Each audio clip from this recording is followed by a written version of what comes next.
کتنی ایسی کنڈیشن میں ابھی ہائپوتھیٹیکل سی بنا سکتا ہوں جس میں آپ کہیں ہاں یہ آپ نے کیا ہائپوتھیسس دیا. اس میں تو اس بچے کو کبھی سمجھ نہیں آئے گی لفظ کیا ہوتا ہے. جو شخص میرے تھوڑے سے رزق پہ راضی ہو جاتا ہے میں اس کے تھوڑے سے عمل پہ راضی ہو جاتا ہوں. آپ یقین کریں جب میں نے پہلی دفعہ یہ حدیث پڑھی, یہ کیا کر دیا اللہ میاں آپ نے, یہ تو آپ نے میری ساری زندگی کا سفر زیرو کر دیا, مجھے زیرو سے شروع کروا دی بات. آپ کو پتہ ہے the gravity of this, کہ جو شخص میرے تھوڑے سے رزق پہ راضی ہو جاتا ہے میں اس کے تھوڑے سے عمل پہ راضی ہو جاتا ہوں. یہ انٹینٹ کے دروازے, یہ فضل کے دروازے, یہ سب کچھ اتنے سے عمل پہ کھل جاتے ہیں. اگر اب تھوڑے سے رزق پہ راضی ہونا امپاسبل بات ہے, اگر تھوڑے سے رزق پہ راضی ہونے کا مطلب سمجھ جائیں, آپ یقین کریں ہم تھوڑے سے رزق کو تصور بھی نہیں کر سکتے. راضی ہونا تو بہت دور کی بات. ہم تھوڑے سے رزق کو دیکھتے بھی نہیں ہیں اپنے آس پاس کے. ایسے کون سے ہمارے جاننے والے قریبی, یا چلو قریبی بھی نہیں, ہم ایسے سلمز میں جائیں کسی دن جسٹ ٹو وٹنس کہ تھوڑا سا رزق کیا ہوتا ہے. السلام علیکم ورحمۃ اللہ وبرکاتہ سر. وعلیکم السلام. سر میرے ایز یوزل بہت سارے سوال ہیں لیکن 2 سوال پوچھوں گی سر. سر ایک تو یہ ہے کہ آپ نے بات کی نا انٹینٹ کی, تو ہمارے ہر ایکشن کے پیچھے یا ہمارے فارم آف ایکسپریشن کے پیچھے جو آرٹ کے تھرو آتا ہے تو اس میں ہماری انٹینٹ جو ہوگی وہ ٹوورڈز سرونگ اللہ ہی ہونی چاہیے. یس, ایسا ہی ہے؟ ٹھیک ایسا ہے ہی سر. ہونی تو چاہیے. ہونی چاہیے, جی جی ہونی چاہیے. تو سر پھر اسی پہ ایک بات میرے ذہن میں آ رہی تھی کہ ایون کہ ہمارا تھنکنگ پیٹرن بھی, مطلب جب ہم باطن کی نہیں, میں بھی ظاہر کی بات کر رہی ہوں کہ کیونکہ ظاہر پہ ہمارے تھنکنگ پیٹرن پہ ہمارا کنٹرول ہے, تو ایون کہ ہماری وہ تھنکنگ پیٹرن بھی اس سے جو چیزیں ہمارے ذہن میں آ رہی ہوتی ہیں یا جو بھی چیزیں ہم پرسیو کر رہے ہوتے ہیں اس کے پیچھے بھی انٹینٹ ہماری یہی ہونی چاہیے کہ ہم نے جو ہے وہ معرفت الہی حاصل کرنا ہے. صحیح ہے سر, Agreed. یہ پوائنٹ میرا کلیئر ہو گیا. صحیح ہے. اس کے بعد سر میرا کوشچن پھر یہ آتا ہے کہ آپ نے جو جب ہم انٹینٹ کی بات کرتے ہیں اور ہم انما الاعمال بالنیات کی بات کرتے ہیں تو وہاں پہ آپ نے بولا کہ انٹینٹ بھی اللہ تعالیٰ کا کرم ہوگا تو انسان کو ملے گی. یہ بات بھی ٹھیک ہے, لیکن یہاں پہ سوال یہ آتا ہے کہ ہر بندہ, آپ کو نہیں لگتا کہ ہر بندہ ایک اچھی نیت سے ہی آئے؟ جب عہد الست میں سب نیت کر کے آئے, مطلب سب وعدہ کر کے آئے ہیں, تو ہر بندہ جو اس دنیا میں آیا ہے وہ اچھی نیت سے ہی آیا. پھر یہ ڈیویشن یہ کہاں پہ, مطلب اس کو کہاں پہ رکھیں گے آپ؟ اور یہ ڈیویژن کہ جاننے والے اور نہ جاننے والے برابر نہیں ہو سکتے, اچھا یہ اچھا ساری چیزیں. سوال ہے, اچھا سوال ہے. دیکھیں اب یہاں پہ بہت سے فیکٹرز آ جاتے ہیں نا. پھر سرکمسٹینسز, کن حالات میں, کس گھر میں, کس ایرا میں, کس پرورش میں, کیسے مالی حالات میں, کیسے معاشی یعنی معاشرتی حالات میں, کیسے سائیکالوجی آف ہوم میں آپ پیدا ہو رہے ہیں, اور پھر اس سارے ہیبیٹیٹ میں آپ کی پرورش آپ کی سوچ کو کیا شیپ دے رہی ہے. اب یہ ساری چیزیں جب سامنے آتی ہیں تو آپ کہتے ہیں کہ ایسی کنڈیشن میں تو اس کا عہد الست کو یاد کرنا پاسبل ہی نہیں ہے. کتنی ایسی کنڈیشن میں ابھی ہائپوتھیٹیکل سی بنا سکتا ہوں جس میں آپ کہیں ہاں یہ آپ نے کیا ہائپوتھیسس دیا. اس میں تو اس بچے کو کبھی سمجھ نہیں آئے گی عہد الست کیا ہوتا ہے, رائٹ. لیکن the tougher the circumstances, the easier it is to satisfy the Lord. یہ میں آپ کو ایک حدیث قدسی بتاتا ہوں. حدیث قدسی وہ حدیث ہوتی ہے جس میں اللہ تعالیٰ اپنے ڈائلیکٹ سے بولتے ہیں لیکن نبی پاک صلی اللہ علیہ وسلم نے وہ حدیث کوٹ کی ہوتی ہے. یعنی وہ رب کی بات قرآن میں نہیں آئے گی وحی کی صورت میں, لیکن رب کے ڈائلیکٹ کی ہوتی ہے, تو نبی پاک صلی اللہ علیہ وسلم اللہ تعالیٰ کے ڈائلیکٹ کو ایز بیان کرتے ہیں, تو حدیث قدسی ہوتی.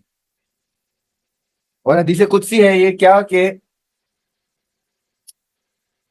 جو شخص, سمجھنی ہے بات, جو شخص میرے تھوڑے سے رزق پہ راضی ہو جاتا ہے میں اس کے تھوڑے سے عمل پہ راضی ہو جاتا ہوں.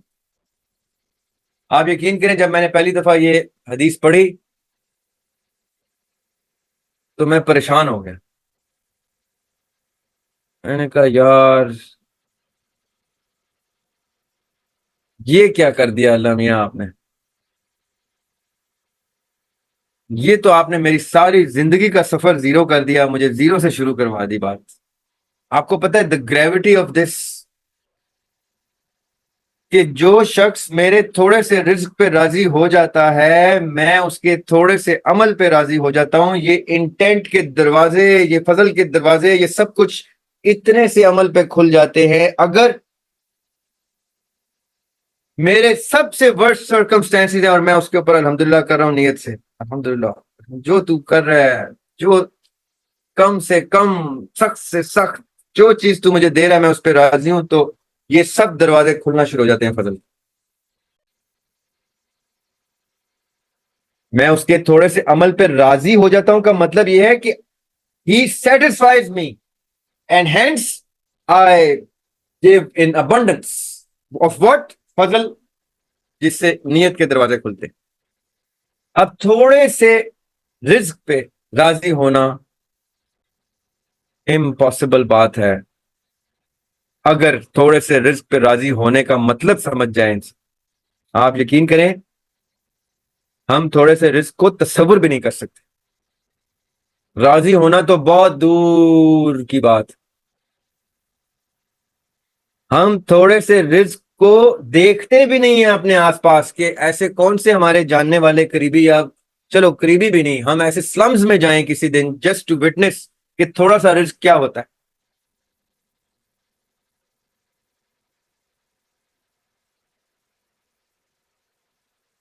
اس پہ جو راضی ہوتا ہے اس کی نیت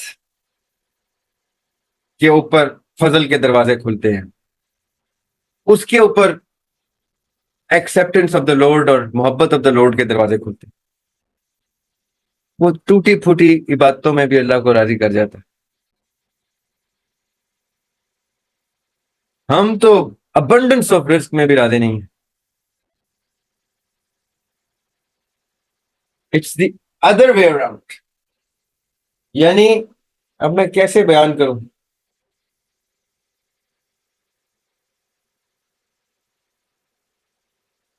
اٹ از انورسلی پروپورشنل، رزق is inversely proportional to the fazl of the Lord. The smaller the risk, the bigger the fazl, provided that you are content with the smaller, the size, the smaller amount of risk. Then opens the doors of fazl ilahi. یہ بات سمجھنے والی بات ہے، اگر آپ اس کو سمجھیں، ہم سب اس کو سمجھیں تو یقین کریں، پتہ نہیں مجھ سے تو یہ کہا بھی نہیں جا رہا کہ ہم تھوڑا رزق مانگنا شروع ہو جائیں۔ یہ دعا ہی نہیں مانگی جا سکتی، یہ دعا مانگنا ہی پتہ نہیں کس، یہ کسی اور زون کے لوگ ہیں جو یہ دعا مانگ سکتے ہیں کہ یا اللہ مجھے تھوڑا رزق دیں، اتنا تھوڑا دے کہ میرا صبر ٹیسٹ ہو جائے اور میں اس صبر میں کامیاب ہو جاؤں۔ Impossible. Literally impossible. There is not a single family on this planet that I can tell you will pray for that. تو یہ بڑے مشکل دروازے ہیں یہ فضل کے،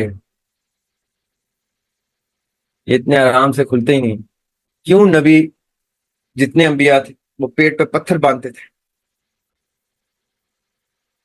کیا وہ اشارہ کرتے تو کیا نہ مل جاتا ان کو؟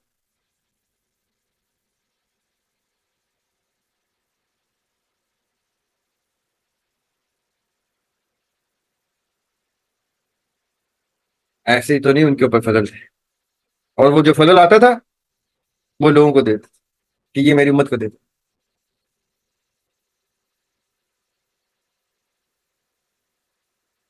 یہ کسی اور زون کی گفتگو ہے۔ Anyway, we have another class coming very soon. I thank you very much. جو زور کی نماز سے پہلے کی گفتگو تھی اس کو پلیز غور میں رکھیے گا، اور باقی آج کی کلاس کو دیکھ لیجیے گا. اس کی رپورٹس بڑی اپنی سوچ کے مطابق بنائیں. Do not be influenced by anything. You can get questions answered just for the sake of discussion or getting a direction or another opinion or another viewpoint. لیکن رپورٹ آپ کی اپنی ہے, قبر جیسے آپ کی اپنی ہے, عقیدہ آپ کا اپنا ہے. میرے عقیدے پہ میں تو اپنا عقیدہ آپ کو بیان ہی نہیں کر سکتا. آپ ایسے ایسے سوال کرتے ہیں, مجھے نیوٹرل لانا پڑتا ہے. And that's a good thing. اسی لیے میں نہیں چاہتا کہ آپ کے اوپر انفلوئنس آئے. میں آپ کو تحقیق سامنے ضرور رکھ سکتا ہوں, میں آپ کو تقلید کا نہیں کہہ سکتا. اس لیے اپنی رپورٹس خود بنائیں, فخر سے بنائیں. Be courageous about it, be proud of it کہ میں نے, دریاب صاحب نے کچھ کہا, میں نے تو کچھ کہا. میں تو کسی اور نظر سے دیکھ رہا تھا, یہ دیکھ رہی تھی. بھائی اچھی بات کی, انہوں نے ڈائریکشن دی مجھے, گفتگو کی, سوالوں کے جواب بھی دیے, میرے سامنے نیوٹرل مٹیریل بھی رکھا. لیکن میں نے یہ سوچا بھائی مجھے یہ نظر آیا. It's your report. Make sure it has your flavour in it, your signature on it, کہ یہ میں نے بنائی ہے رپورٹ. میں آپ کی کسی رپورٹ کا کریڈٹ نہیں لینا چاہتا, نہ میں کسی رپورٹ کا کریڈٹ لوں گا. کل کو وہ کوشچن ہو تو میں کہوں گا یہ میری رپورٹ نہیں. بھائی نام پڑھ لیں, کون سی ٹیم کی, اس کی ٹیم ممبرس کے نام لکھے ہیں, ان کو بلائیں, پوچھیں, پوڈ کاسٹ پہ بلائیں, یا ان کو آپ کاؤنٹر رپورٹ لکھیں, ان سے اختلاف رائے کریں. لیٹ سی, بڑی ہیلدی ڈسکشن ہوگی, ڈسکشن فورم میں بلا لیتے ہیں ان کو. You get me? You have to take ownership of your reports. And when you take ownership of your reports, it means it's your content. ٹھیک ہے, اپنا خیال رکھیے, اپنے رپورٹس کو اپنے معیار کے مطابق, اپنے عقیدے, اپنی سوچ کے مطابق, جس پہ آپ کو یقین ہو, بھروسہ ہو, جو آپ لیو کر رہے ہیں. آپ کی پریکٹس آپ کا دین ہے, آپ کی گفتگو آپ کا دین نہیں ہے. ایسی چیز لکھیے گا رپورٹس میں جس کو آپ عمل میں لا سکتے ہیں. اعتراض کرنا ہے, اعتراض کریں, 10 باتوں پہ اعتراض کریں. آپ کو یہ کیا بات, ٹھیک بات, اچھی بات ہے, لیکن میں اس سے متفق نہیں. اس طرح کھل کے اپنے رپورٹ میں ٹائم لیں, کوئی جلدی نہیں, آرام سے لکھیں اور تفصیل سے لکھیں.